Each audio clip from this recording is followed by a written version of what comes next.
Francisco das Chagas Rodrigues de Brito nasceu em 1964 na cidade de Caxias, no Maranhão.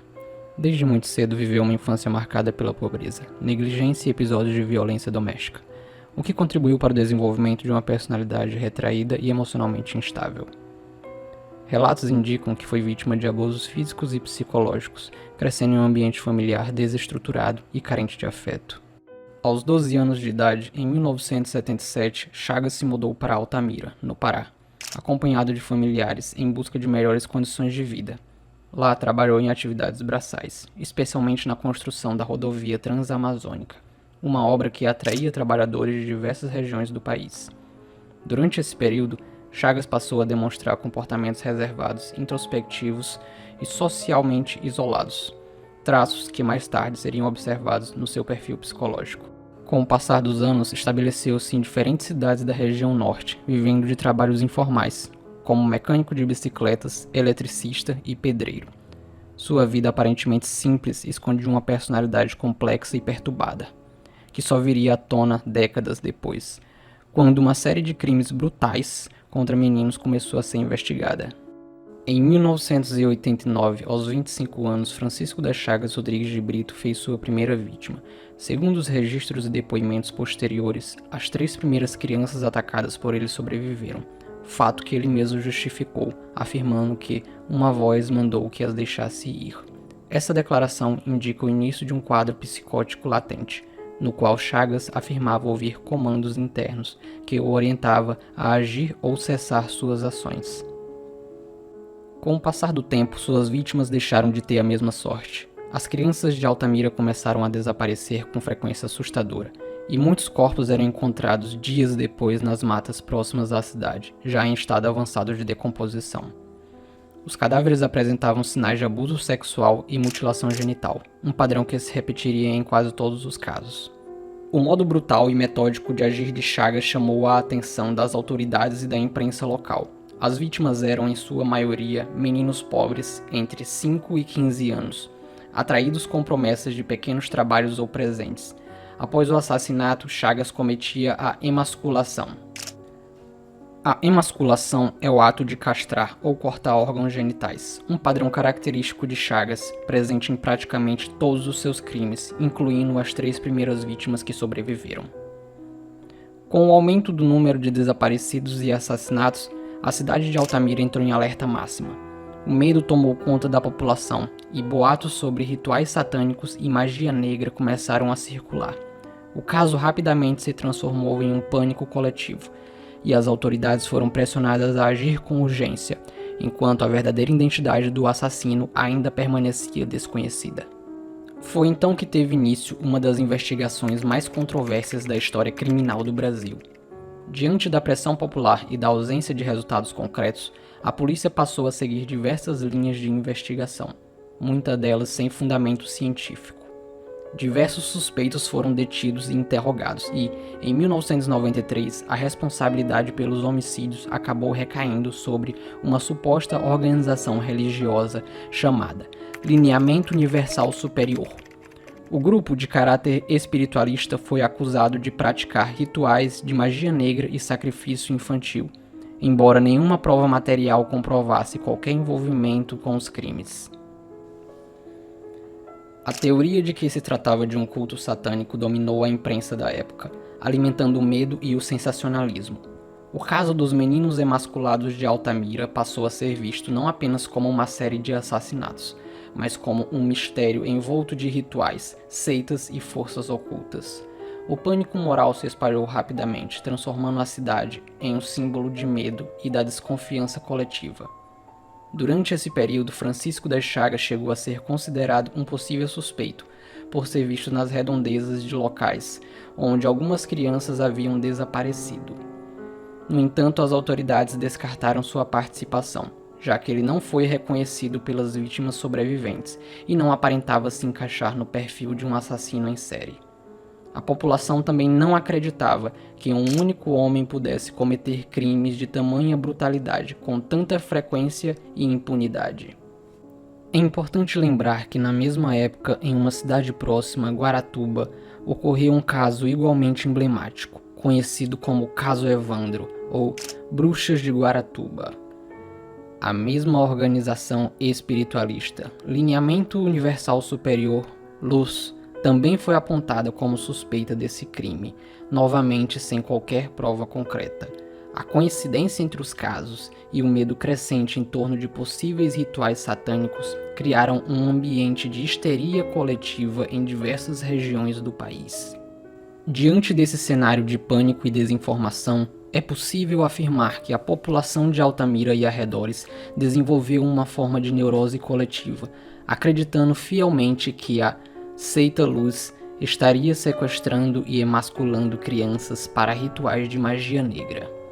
Mesmo após Francisco das Chagas ter sido preso e confessado seus crimes, muitos ainda resistiam em aceitar a realidade, preferindo sustentar a narrativa mística e conspiratória que dominava o imaginário popular. A situação se agravou quando a mídia tomou conhecimento do livro Deus, a Grande Farsa, escrito por Valentina de Andrade, líder do grupo Luz.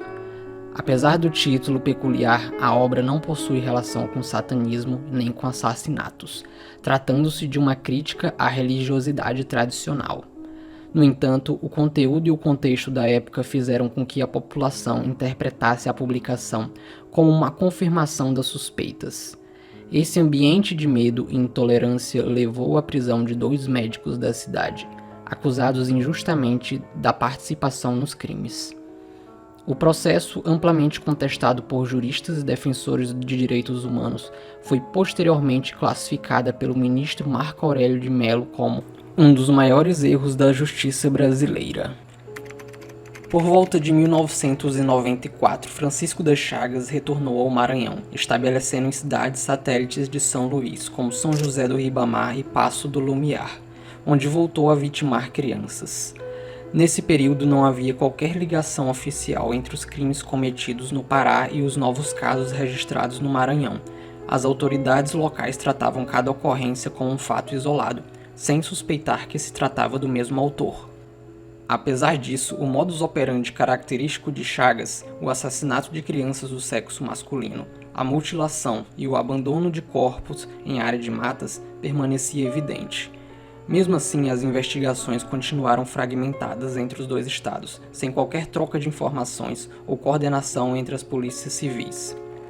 Essa falta de comunicação entre as instituições permitiu que o assassino atuasse impunemente por quase uma década, ampliando o número de vítimas e dificultando ainda mais a identificação de um padrão nacional de crimes. Os vizinhos de Chagas jamais desconfiariam da sua vida criminosa oculta. Ele era visto como um homem trabalhador, prestativo e confiável, frequentemente participando das buscas pelas crianças desaparecidas e oferecendo ajuda às famílias das vítimas.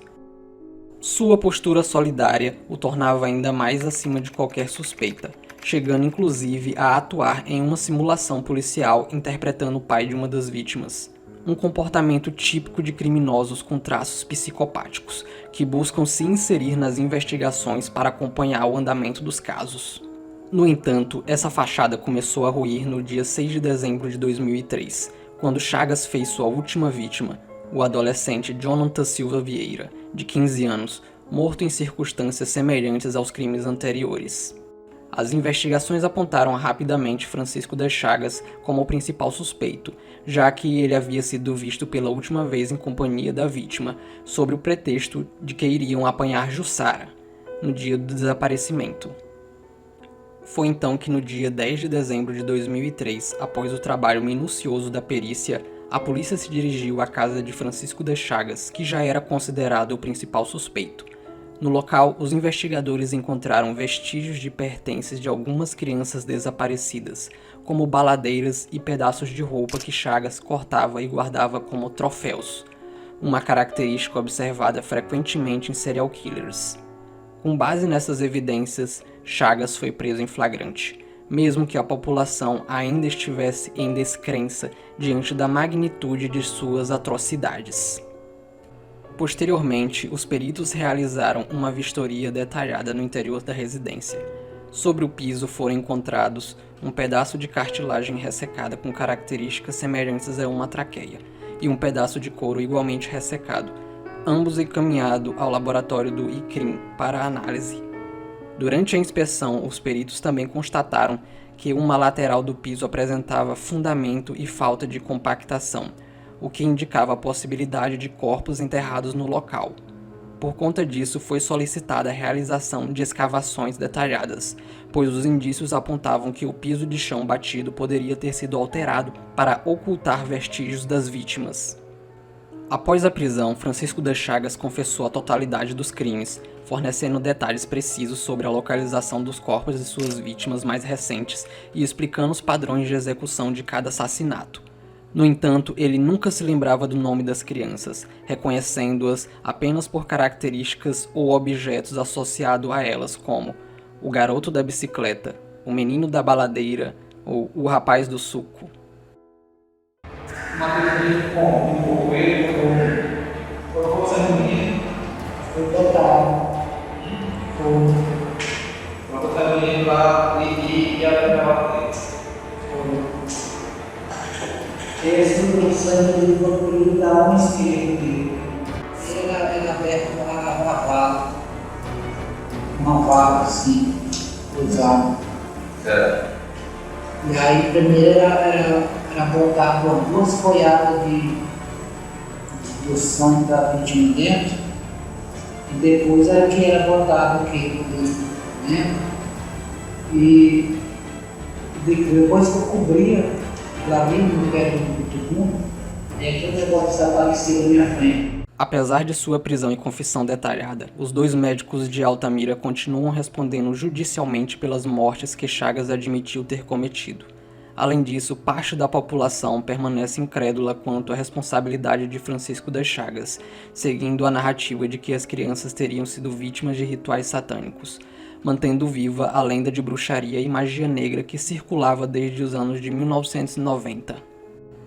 Outro padrão de Chagas consistia em golpes contundentes de ferramentas, geralmente em regiões de mata, seguido de emasculação, e em alguns casos, mutilação de outras partes do corpo, como dedos, limitando-se normalmente às falanges proximais, que eram por vezes colocados na boca da vítima.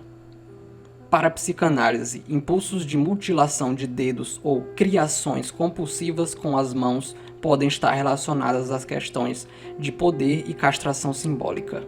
Após o ataque, Chagas abria uma vala rasa, preferencialmente sobre um pé de tucum, depositava um punhado de sangue e os órgãos genitais da vítima, colocava o corpo na vala e cobria com folhas da palmeira. Em entrevistas, Chagas afirmou que cometia os crimes sob influência de vozes que lhe ordenavam sempre em um teor religioso, conduzindo todos os rituais do processo. Ele relatava que ao ver a cor verde, as vozes se tornavam mais intensas, e quanto mais verde e virgem era a mata, mais alto era o comando. Após a execução do crime, as vozes cessavam, e Chagas retornava à realidade cotidiana, aparentemente sem remorso ou consciência moral de suas ações. Essa conduta de Chagas é uma característica típica da psicose esquizoparanoide latente, pois ele não apresentava delírios de forma contínua. É como se a estrutura psicótica estivesse presente, mas sem eclodir totalmente, manifestando-se apenas em situações específicas, como nos episódios de comando das vozes e nos rituais associados ao crime. Essa condição explica a alternância entre comportamento aparentemente normal e impulsos psicóticos, permitindo que Chagas mantivesse uma vida social funcional enquanto cometia crimes de extrema brutalidade.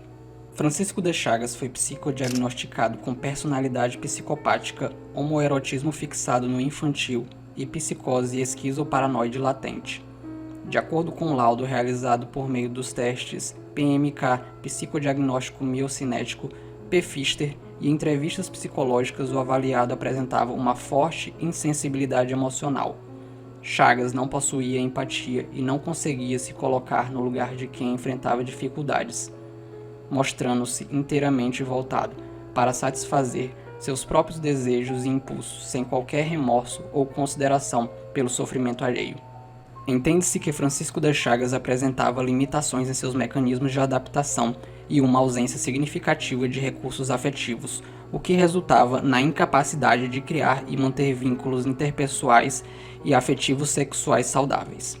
Seu modo de realização pessoal era primitivo, centrado em si mesmo, guiado por necessidades imediatas, reações agressivas e forte excitabilidade emocional. A consciência moral desta pessoa é muito prejudicada.